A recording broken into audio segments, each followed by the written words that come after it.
ॐ अज्ञानतिमिरान्धस्य ज्ञानञ्जनशलाकया चक्षुरुन्मिलितं येन तस्मै श्रीगुरुवे नमः। हरे कृष्णा। भगवद गीता अध्याय 16 श्लोक संख्या 1, 2, 3। हमने गुण सुने थे। लास्ट हमने गुण सुना था त्याग के ऊपर। आज हम चर्चा करेंगे शांति या उसके आगे। तो शांति एक बड़ा इम्पोर्टेंट गुण है। ऐसा हम सुनते हैं भगवद गीता में बहुत अलग अलग जगह इसका रेफरेंस आता है। हम ये भी सुनते हैं कि कृष्ण भक्त निष्काम अतएव शांत, या भगवान बोलते हैं 2 अध्याय के आखिरी श्लोक में कि आपूर्य मालम अचलम प्रतिष्ठम समुद्रम मापा प्रविशन्ति तद्वत् कामाय प्रविशन्ति सर्वे सह शांतिम आपनोति न काम कामी। वहाँ पर भगवान बोलते हैं कि जो व्यक्ति निरंतर प्रभावित होने वाली इच्छाओं की तरह समुद्र, जैसे समुद्र में इच्छाएं तरंगे आती हैं, लहरें आती हैं, समुद्र सहन करता है, टॉलरेट करता है, बाढ़ नहीं आती है समुद्र में कभी भी। नदियों में बाढ़ आ जाती है, वो सारी का नदियों का पानी कहाँ जाता है? समुद्र में ही जाता है ना। जब भी बाढ़ आती है, भयंकर बाढ़ आती है, सब पानी समुद्र में आता है, लेकिन समुद्र में बाढ़ नहीं सुनते हैं। समुद्र में बाढ़, समुद्र में तो सुनामी वगैरह तो अलग चीज़ हो गई टोटली। बट ऐसा नहीं होता कि पानी की एक्सेस की वजह से समुद्र में बाढ़ आ गया। उसी प्रकार भगवान कहते हैं जो अपने मन को निरंतर शांत रखता है, इच्छाएं उसके अंदर प्रभावित होती रहती है नदियों के जल की तरह, लेकिन वो समुद्र की तरह उसको टॉलरेट कर लेता है, अंदर ही समा लेता है, वो व्यक्ति शांति को प्राप्त करता है। और इससे दूसरे श्लोक में भी हमने सुना था कि कृष्ण भक्त निष्काम अतएव शांत, उसमें भी यही बताया गया क्योंकि इच्छाओं की वजह से हमारे अंदर अशांति पैदा होती है। वैसे शांति कोई परम सुख नहीं है। शांति, अशांति के बाद शांति बहुत अच्छी लगती है, क्योंकि हमारे जीवन में अशांति है, इसलिए शांति मिलने पर हमें अच्छा लगता है। लेकिन शांति दिव्य सुख से अलग है। शांति इज लाइक ब्रह्म ज्योति। ओम शांति शांति शांति, उसके आगे दिव्य आनंद है भगवान के धाम में, उनकी लीलाओं में। लेकिन एनीवे, कम से कम शांति तो प्राप्त हो। हाँ, और उसके बाद भगवान बोलते हैं कि सर्वलोक के महेश्वरम, उस श्लोक में भगवान बोलते हैं कि जो मुझे इस रूप में जानता है कि मैं ही हूँ सर्वलोक के महेश्वर, भोक्तारम जगत तपसाम सर्वलोक के महेश्वरम, सुहृदम सर्वदेही नाम, सुहृदम सबका मित्र हूँ, महेश्वर हूँ, कंट्रोलर हूँ। तो वो जो व्यक्ति मुझे इस भाव में जानता, इस रूप में जानता है, वो शांति को प्राप्त करता है। शांतिम रिच्छति, वो शांति को प्राप्त करता है। तो शांति का मतलब हम ये समझ सकते हैं, कई रूपों से देखा जा सकता है। एक तरह से जो हमारे अंदर हमारे अनर्थों की वजह से निरंतर अशांति रहती है, ये माइंड निरंतर ऐसी डिज़ायर्स पैदा करता रहता है। कई बार तो हम ही अपनी डिज़ायर से एजिटेट होता है। सोता आपके साथ? क्योंकि हम जो थोड़ा सा भी सात्विक व्यक्ति होगा, वो कई बार अपनी डिज़ायर्स के ऊपर छी करेगा, छी कैसी डिज़ायर आ रही है दिमाग में, छी। हम एजिटेटेड, परेशान रहते हैं, और कई बार हम उसके चक्कर में, उसको पूरा करने के चक्कर में अशांत रहते हैं। जैसे कई बार छोटे बच्चे अक्सर रोते रहते हैं, क्योंकि उनके अंदर भी बहुत सारी इच्छा, उनको इच्छाओं को कंट्रोल करना आता नहीं है। बच्चे हैं, अब इच्छाओं को कंट्रोल नहीं कर पाते हैं तो रोते हैं बहुत, ये नहीं मिला, ये नहीं मिला। हमें कई बार हंसी आती है, क्यों रो रहा है इतनी सी चीज़ के लिए? क्योंकि they don't know how to control the mind. Because हम माइंड को कंट्रोल नहीं कर पाते हैं, इसलिए हमारे जीवन में अशांति रहती है। लेकिन माइंड को कौन कंट्रोल करेगा और क्यों करेगा? अनलेस कि उसको पता हो जीवन का मूल्य क्या है, जीवन का पर्पस क्या है, आध्यात्मिक संसार क्या है। जब संसार में ये पता ही नहीं है कि ये सब क्या है, तो संसार में व्यक्ति ज़्यादा से ज़्यादा कम से कम रुपए में ज़्यादा से ज़्यादा यूटिलाइजेशन करने का प्रयास करते हैं। ये this is what we try to do. Economics हम पढ़ते हैं, वो भी हमें यही सिखाता है, कम लागत में ज़्यादा मुनाफा, कैसे ज़्यादा से ज़्यादा कमाया जाए, कैसे थोड़ी सी जगह में ये भी कर लिया जाए, ये भी कर लिया जाए, ये भी कर लिया जाए। हम देख रहे हैं इधर से आजकल किसान लोग क्या कर रहे हैं, इधर से गेहूँ उगा दिया, उधर से वो उगा दिया, उधर से मुर्गा उगा दिया। मुर्गा उगा दिया मतलब पोल्ट्री फार्म खोल दिया। हाँ, पोल्ट्री फार्मिंग, वाह कैसा नाम दे दिएगा इसको। फार्मिंग में कभी सोचा होगा भगवान ने कि मुर्गे भी उगाएंगे?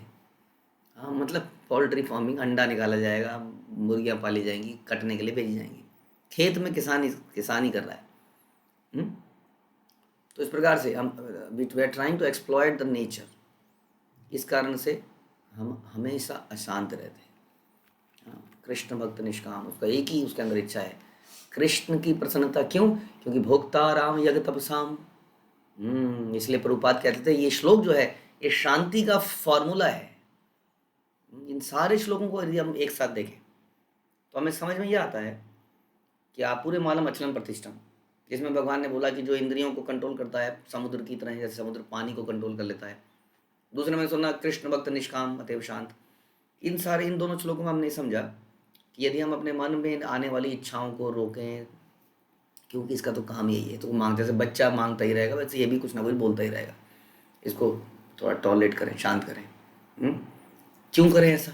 क्योंकि भोक्ता राम यज्ञ तपसाम सर्वलोके वैश्व, क्योंकि कृष्ण भोक्ता है, मैं नहीं हूँ भोक्ता। ये बड़ा मुश्किल है समझाना, इसलिए कई बार जो नए लोग लेक्चर सुनते हैं वो कहते हैं ये क्या बात हुई, हम क्या फालतू में यहाँ पर, मैं कमाऊँ और कृष्ण खाए? ऐसा नहीं है, बड़े दयालु हैं आप। ऐसा कभी होता है कि बच्चा कमाए और बाप खाए?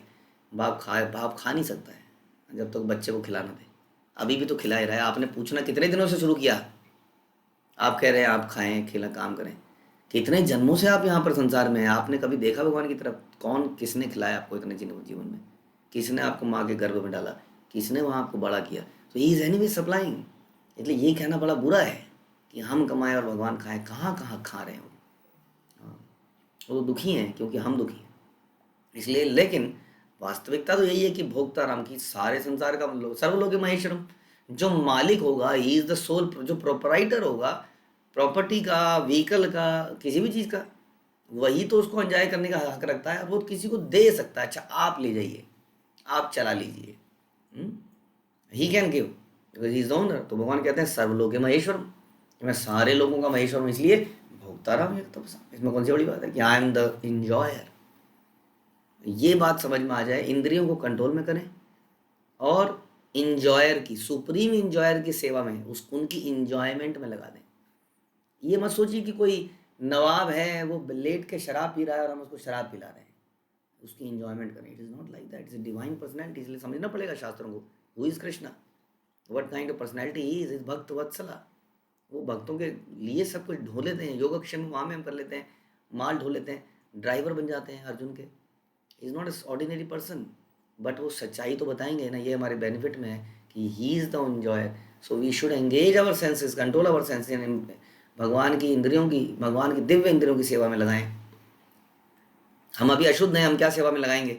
बट फिर भी भगवान ने कुछ ऐसे तरीके बना रखे हैं अपने हरि नाम के द्वारा, उनकी कथा सुनकर, श्रवण भगवद गीता पढ़कर, विग्रह की सेवा कर कर, आरती कर कर, कुछ तरीके बना रखे हैं जो कि हम इस स्थिति में भी कर सकते हैं और प्यूरीफाई होकर भगवान के धाम में जा सकते हैं। तो इस प्रकार से जब हम अपनी सेंसेस को भगवान की सेवा में लगाते हैं तो हम शांति प्राप्त करते हैं। हाँ, शांति में रिच्छति, ये है शांति का फार्मूला। ये व्यक्ति अगर हम समझ जाएं तो हर व्यक्ति शांत नहीं हो जाएगा, शांत होने के बाद परमानंद में भी आ जाएगा। पहले तो ये भौतिक कलेश समाप्त होंगे, शांति मिलेगी अनर्थों से। और हमने देखा है ऐसा जीवन में, क्यों ऐसा लोग हमारे साथ बदल जाते हैं, उनकी डिप्रेशन समाप्त हो जाती है। हाँ, बहुत सारी चीज़ें बदल जाती हैं जीवन शैली में, जब आदमी करके देखे तो पता चले। तो ये है शांति का फॉर्मूला। अगला है छिद्रान्वेषण में अरुचि। छिद्रान्वेषण मुश्किल शब्द है, कईयों को समझ नहीं आ रहा होगा, व्हाट इज दिस। छिद्रान्वेषण में अरुचि का मतलब होता है fault find, averse to fault finding, यानी कि दोष दर्शन ना करना, दोष दर्शन में अरुचि, अरुचि, नॉट इंटरेस्टेड। संसार में यदि किसी की कहीं पर कुछ फुसफुस बातें चल रही हो तो हर व्यक्ति जाने क्या हो, क्या बता क्या हुआ वहाँ, पता है तो ऐसा हो गया, अच्छा ऐसा हो गया। तो लोग उनको अरुचि नहीं है, उनको रुचि है। हाँ, किसी की कमी निकालने में रुचि है हमारी। नेचुरल, ये नेचुरल क्यों कहते हैं वर्ड? नेचुरल तो नहीं है क्योंकि जीवात्मा तो शुद्ध है, नेचुरल नहीं है। बट नेचुरल का मर्ज समझ लीजिए, संसार में नेचुरल मतलब हैबिचुअल। ये मैं कई बार बताता हूँ क्योंकि बड़ा गंदा यूज़ करा जाता है इस शब्द का। This is natural, this is natural, everything is natural. तो नेचुरल मतलब we are habitual, so we are saying natural. Natural नहीं, नेचुरल मतलब होता है, प्रभुपाद कहते हैं जो हमारा नेचर है, जो हमारा धर्म है। जैसे चीनी का धर्म है मिठास, हटा नहीं सकते उसमें से। हाँ, तो हमारा धर्म क्या है? सेवा, प्रेम, जो हम कृष्ण से निकले हैं। तो यानी वो अलग सब्जेक्ट है। बट जो है अरुचि, हमारे अंदर ये अरुचि आनी चाहिए, लेकिन अभी हमारे अंदर रुचि है दूसरों के गलतियों को देखने से। क्या हमें क्या लाभ होता है? कोई लाभ, इससे ये लाभ होता है, देखा ये भी गलत है, देखा ये भी गलत है, इसका मतलब मैं सही हूँ। ये जो मैं सही हूँ की जो फीलिंग है वो बड़ी ज़बरदस्त है। I am right. ये बड़ी ज़बरदस्त फीलिंग है और बड़ा अच्छा महसूस होता है जब भी हमें ये बात समझ में आती है, कोई बोलता है I am right, I am awesome. हाँ, बड़ा अच्छा लगता है। तो उस चक्कर में अगर आप अपने आप को कोई अब आपको कोई नहीं, या तो कई बार क्या होता है कि कई बार इंसान इतना बड़ा हो जाता है, इतना बड़ा हो जाता है कि संसार कहता है कि बहुत तुम बहुत अच्छे हो, तुम बहुत अच्छे हो। तो एक दूसरे ही रेल में कई बार पहुंच जाता है, तो उसको फ़र्क नहीं पड़ता है कौन उसको गलत बोल रहा है कई बार। हुँ? लेकिन यदि कोई तारीफ़ ही ना करे तो क्या करें? तो दूसरों की बुराई करके अपने आप को ऊँचा कर लो। This is the culture, this is what happens. कि हमारे तो जैसे क्लास में हम तो फर्स्ट नहीं आए, लेकिन जो आ गए उनकी अरे ऐसा हो गया था, ऐसा हो गया था, वहाँ से ट्यूशन पढ़ता है, पता चल गया होगा, ऐसा कर दिया होगा, वैसा कर दिया होगा। वो दूसरा भी आ जाएगा तब तक, mister failure, mister second position, mister third position, mister फे तो ऐसी है सब, झूठ है, नकल मार के लाता है, मुझे पता है ला के लेके आया होगा, वहाँ रखा हुआ है। तो बच्चों का एग्जाम्पल ये ऐसी बड़ों में भी होता है। हाँ, इसको बड़ा पूछा जाता है। हाँ, ये है चमचा है ना, चमचा, चमचा है। हाँ, दो मिलाता रहता है, पीछे घूमता रहता है, चमचा कहेगा। सो जब हम किसी चीज़ को अचीव नहीं कर पाते हैं, अंगूर खट्टे होते हैं, हाँ, तब हम बुराई शुरू करते हैं। दिस इज एनवियसनेस का एक लक्षण है कि हम छिद्रान्वेषण में रुचि दिखाते हैं, बिकॉज वी आर एनवियस। हमारे अंदर ईर्ष्या है, ईर्ष्या है, क्योंकि हमारे अंदर हम चाहते हैं जो मिले मुझे ही मिले, दूसरे को क्यों मिले, क्यों उसके पास है मेरे पास क्यों नहीं है। हाँ, देयर इज अ कॉम्पिटिशन। हाँ, इस कंपटीशन में ईर्ष्या पैदा होती है। और ईर्ष्या से क्या होता है, केकड़े की तरह हम किसी को निकलने नहीं देते एक जार में से। जैसे एक जार में से अगर कई सारे केकड़े रख दिए जाएं तो केकड़ा दूसरे केकड़े को निकलने नहीं देता। कैसे ऐसे, कैसे मेरे सामने कैसे निकल जाएगा, टांग पकड़ के नीचे आ। This is what happens in this world. हमारे सामने कोई हमारे भक्ति में आगे निकलने लग जाए तो हमें ईर्ष्या हो जाती है, पढ़ाई लिखाई में आगे निकले ईर्ष्या हो जाती है, नौकरी में पैसे ज़्यादा लग जाए ईर्ष्या हो जाती है, मकान बढ़िया मिल जाए ईर्ष्या हो जाती है, पत्नी बढ़िया मिल जाए तो ईर्ष्या हो जाती है। Anything which I don't have, because I am the centre. इसलिए कहते हैं ना ये संसार आई का है, इसलिए आईफोन बहुत चलता है संसार में। I, everything is I is the centre. इसलिए ईर्ष्या है। ईर्ष्या है तो छिद्रान्वेषण है, अरुचि है, हम नहीं कर पा रहे हैं। देखिए जनरली आदमी जो ज़्यादा फॉल्ट फाइंडर होगा वो इनकेपेबल होगा। आप देखेंगे जो कैपेबल व्यक्ति है वो क्या करता है, हम कहते हैं ना कि दो एक लाइन से आपको अपनी लाइन बड़ी करनी है तो उसकी लाइन को मिटा दीजिए, या अपनी लाइन को बड़ा कर लीजिए। श्रील प्रभुपाद ने हमें सिखाया कि आप go on preach preach preach preach, बोलते रहेंगे सब लोग कुछ ना कुछ उठा, विदेशी संस्था है, ये है वो है, कुछ ना कुछ कोई ना कोई कुछ ना कुछ बुराई करते रहेगा। आप कैपेसिटी हो तब ना, जिसके अंदर कैपेसिटी ना वो कह रहे वो भगवान से प्रे करे और जो उसको मिला उससे सेवा करे। लेकिन नहीं, जो इनकेपेबल होता है हाँ वो खींचना शुरू करता है, वो बुराई शुरू करना शुरू करता है। इसलिए ये सोचिए कि कितने इनकेपेबल हो गए हम लोग। हाँ, कि निरंतर हमारा चर्चा ही यही है, क्योंकि हम कुछ कर ही नहीं पा रहे हैं, हम कुछ कर ही नहीं रहे हैं, या हम कुछ करना ही नहीं चाहते हैं, बिकॉज तमोगुण ने हमें घेर लिया है। हम निद्रा में रहना चाहते हैं, हम सो के लेट उठते हैं, हम कुछ काम करने में आलसी हैं।